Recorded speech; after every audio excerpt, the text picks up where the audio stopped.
দলের নামে কোনো অবস্থাতে কোনো সাদামি গুন্ডামি রাজধানী খুন খারাপি লুটতরাজ সেটা হয়তো আর দেওয়া হবে না।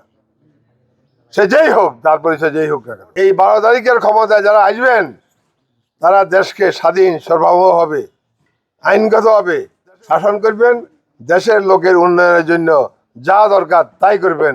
বিশ্বে তখন আমাদেরকে সাহায্য করবে। বিশ্ববাসী চেয়ে আছে। আজকে আমরা ধানের শীষে দাঁড়িয়েছি, প্রতিদ্বন্দ্বিতা করতেছি।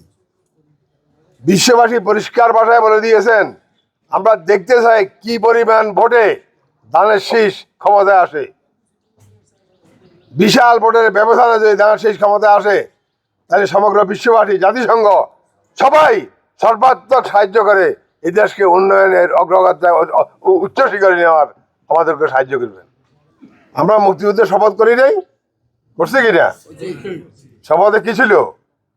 এই দেশকে স্বাধীন করি, মানুষকে অন্তপক্ষে শান্তি শক্তিতে, এমনকি অন্তপক্ষে ন্যায্য অধিকার নিয়ে বেঁচে থাকার আইনগত স্বাধীনতা, তাদের আইনের শাসন, এই সমস্ত কিছু তাদেরকে মোকাবিলা করে, এমনকি তাদের সম্পদ রক্ষা করে, যাতে মানুষ সুখে শান্তিতে বসবাস করতে পারে, সেই একটা স্বাধীন দেশ গঠন করা হবে। দেশ কিন্তু আমরা গঠন করেছি, সেই সুযোগ সুবিধা আমরা পাই নাই। এর আগে তো জনসাধারণ কয়েকবার আমার বাড়ি করে ভাঙছেই।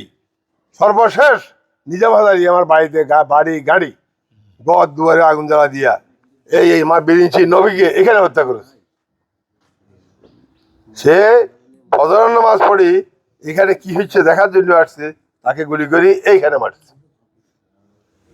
এইভাবে অসংখ্য লোককে হত্যা এবং মায়ের দৌড় লুট তরাজ করে দেশ ধ্বংস করে দিয়েছে।